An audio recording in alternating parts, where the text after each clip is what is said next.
Venezuela, el gobierno pues se muestra pues bastante cercano a la religión, bastante espiritual, y en ese momento el comandante Chávez fue muy crítico. Antes de escuchar a Alan Fajardo, pues su opinión sobre esto, escuchemos brevemente a una de las muchas opiniones que virtió en su momento Hugo Chávez. Escuchémoslo.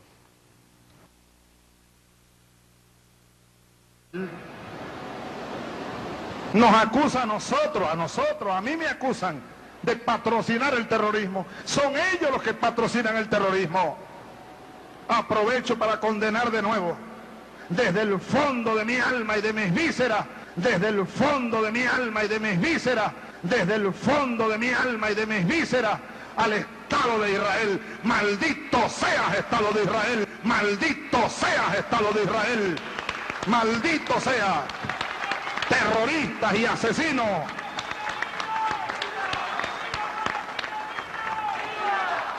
Y viva el pueblo palestino. ¡Viva!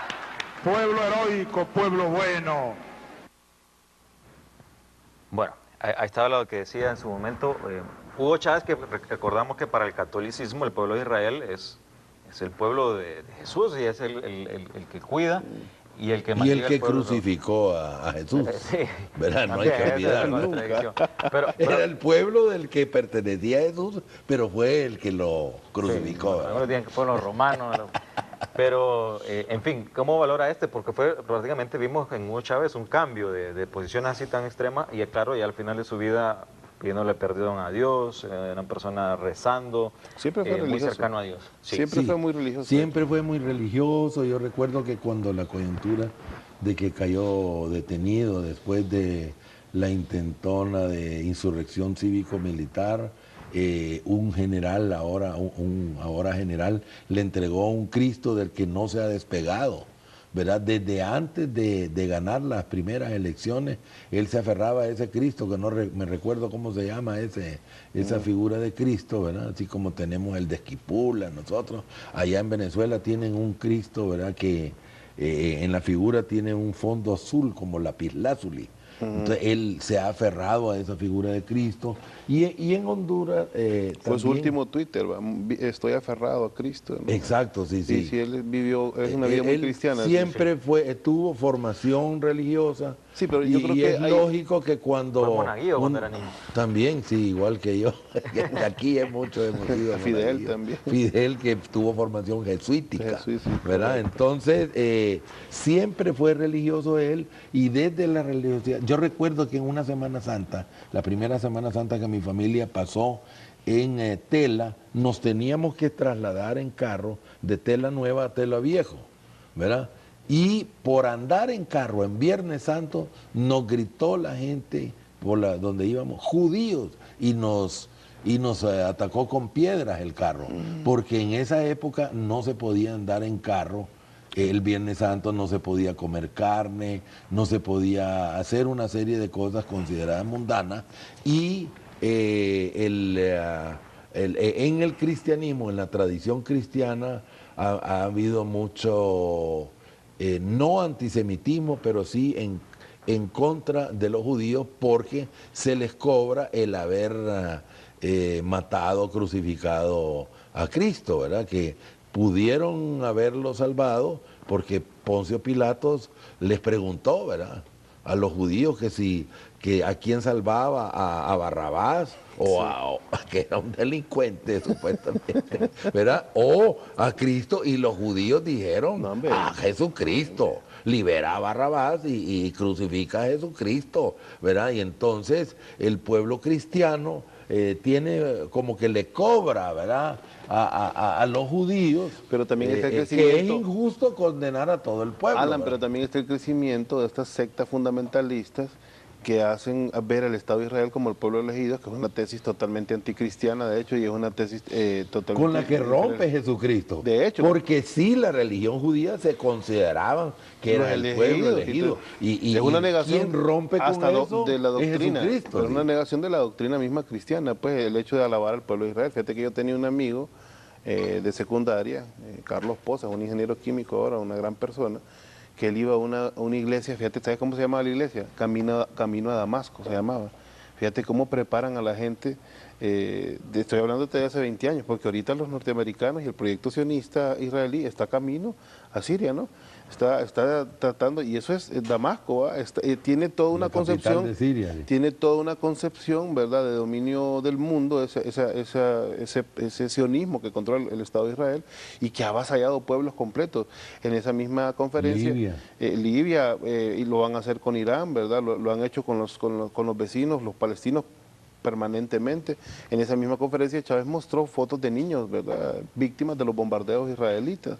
Entonces, y por eso les dice que es un Estado maldito, porque asesina a hombres, mujeres y niños. Pues entonces, fuera de la concepción religiosa está la concepción real de que se actúan como un imperio, son la cabeza de playa del proyecto norteamericano en el Medio Oriente y han asesinado y masacrado a los pueblos libres del mundo. Pues, sí, yo pienso que deberíamos de distinguir entre una política de un Estado y su pueblo, incluso el Estado nacional, ¿verdad?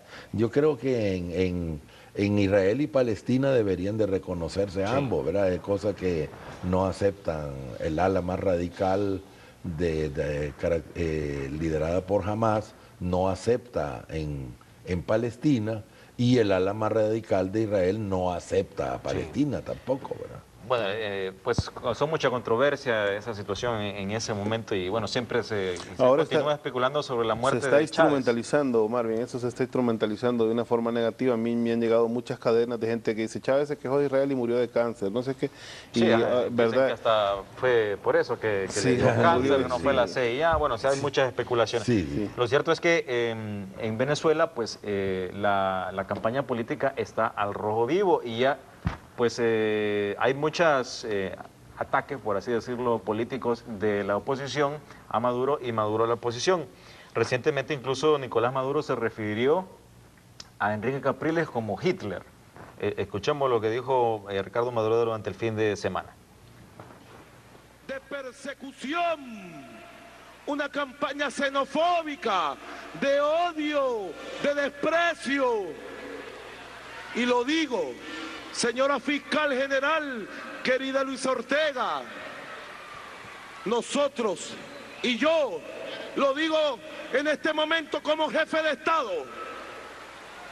esa campaña de intolerancia viola la Constitución que le garantiza a todos los venezolanos sus derechos políticos.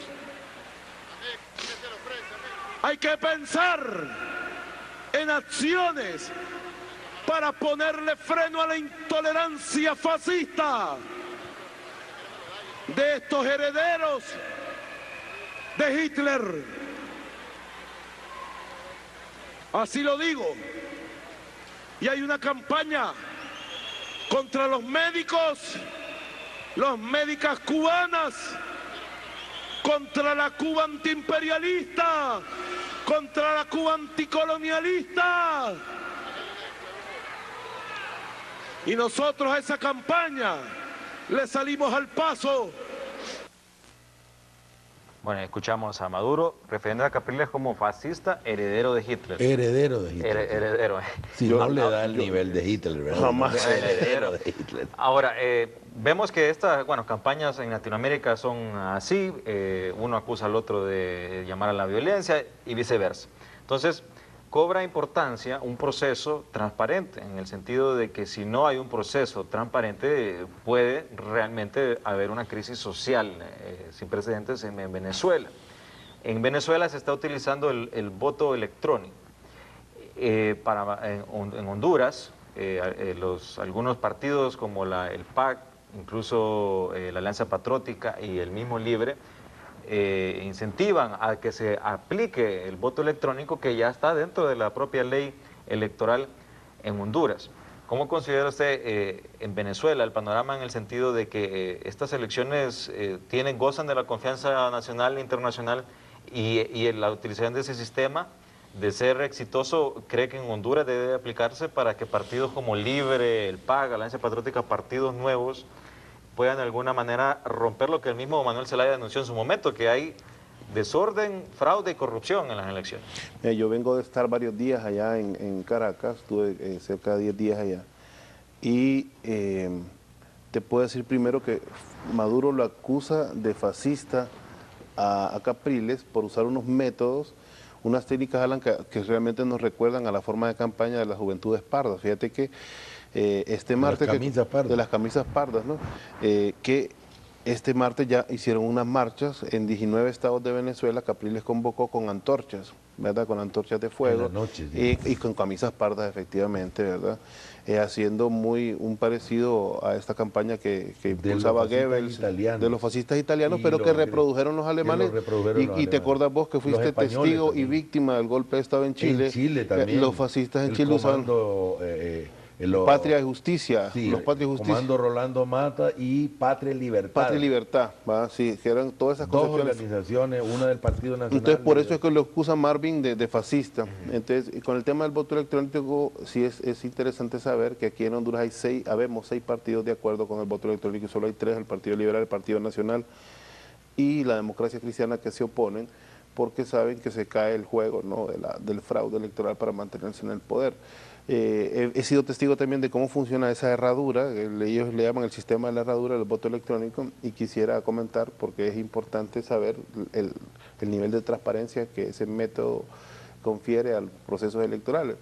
Para empezar, bueno, como en todo proceso, uno presenta su tarjeta de identidad, pone un dedo, hay un sistema nacional de huella digital, ¿verdad? De captura de huella, captura digital de huella. Pero eso ya lo hace bastante inviolable desde el primer momento, ¿verdad? Como están usando los bancos ahora. Exactamente, y como están usando para marcar tarjeta en las empresas, exacto, o sea, para todo. En la universidad nosotros ustedes marcan con un dedo. Con un dedo, sí. O sea, con su huella digital, que es irrepetible, que es reconocida, etcétera.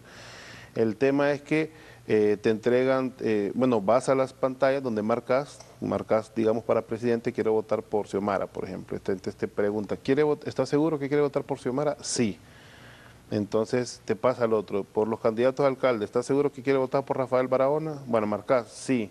¿Estás seguro que quiere votar por solo 20 o 23 candidatos? Sí. ¿Por estos 20? Sí. Entonces sí. Una vez que yo le doy el último sí, me imprime el voto, y ese voto ya impreso en mis manos, deposita en una... No, pero fíjate qué cosa más curiosa, desde ese momento ya está en la central de datos del Tribunal Superior Electoral de allá, pero además ya está también en cada una de las sedes de los partidos políticos, ya, o sea que ese dato está reproducido en todas las partes tienen su versión del voto. Cuando te dan el voto impreso, que ahí dice impreso, que por quién votaste, vos venís, certificás que ese fue tu voto, ¿verdad? Y lo depositas en una urna. En esa urna se cuenta el voto después y se cotejan. O sea, que es doble el sistema. Se cotejan por 2 métodos, imagínate, por el método directo, electrónico, y por el método que no se cuentan todas las papeletas porque no tiene sentido, se cotejan las necesarias para darle validez al proceso electoral. De tal manera que en 2 horas... Muestra aleatoria. Es una muestra aleatoria bastante considerable, digamos, de un 10%, pero no se cuentan todas, representativas, y te das cuenta de que es un método totalmente transparente. Y si no hubiera coincidencia, se iría a una auditoría del sistema. De tal manera que el propio Jimmy Carter llamó al sistema venezolano el más perfecto. Nos acusa a nosotros, a mí me acusan de patrocinar el terrorismo. Son ellos los que patrocinan el terrorismo. Aprovecho para condenar de nuevo, desde el fondo de mi alma y de mis vísceras, desde el fondo de mi alma y de mis vísceras, desde el fondo de mi alma y de mis vísceras, al Estado de Israel. Maldito seas, Estado de Israel, maldito. Es el pueblo de Jesús y es el que cuida y el que crucificó a Jesús. Sí. ¿Verdad? No hay que olvidar nunca. Pero era el pueblo del que pertenecía a Jesús, pero fue el que lo crucificó. Sí, algunos que fueron los romanos. Pero, en fin, ¿cómo valora Porque prácticamente vimos en Hugo Chávez un cambio de posición así tan extrema, y claro, ya al final de su vida pidiéndole perdón a Dios, era una persona rezando, siempre fue muy cercano a Dios. Sí. Siempre fue muy religioso. Siempre fue muy religioso. Yo recuerdo que cuando la coyuntura de que cayó detenido después de la intentona de insurrección cívico-militar, un general, ahora general, le entregó un Cristo del que no se ha despegado, ¿verdad? Desde antes de ganar las primeras elecciones, él se aferraba a ese Cristo que no... ¡Maldito seas, Estado de Israel! ¡Maldito sea! ¡Terroristas y asesinos!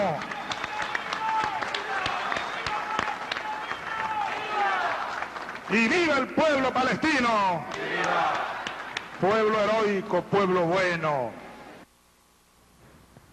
Bueno, ahí estaba lo que decía en su momento Hugo Chávez, que recordamos que para el catolicismo el pueblo de Israel es en Venezuela, el gobierno pues se muestra pues bastante cercano a la religión, bastante espiritual, y en ese momento el comandante Chávez fue muy crítico. Antes de escuchar a Alan Fajardo, pues su opinión sobre esto, escuchemos brevemente a una de las muchas opiniones que virtió en su momento Hugo Chávez. Escuchémoslo.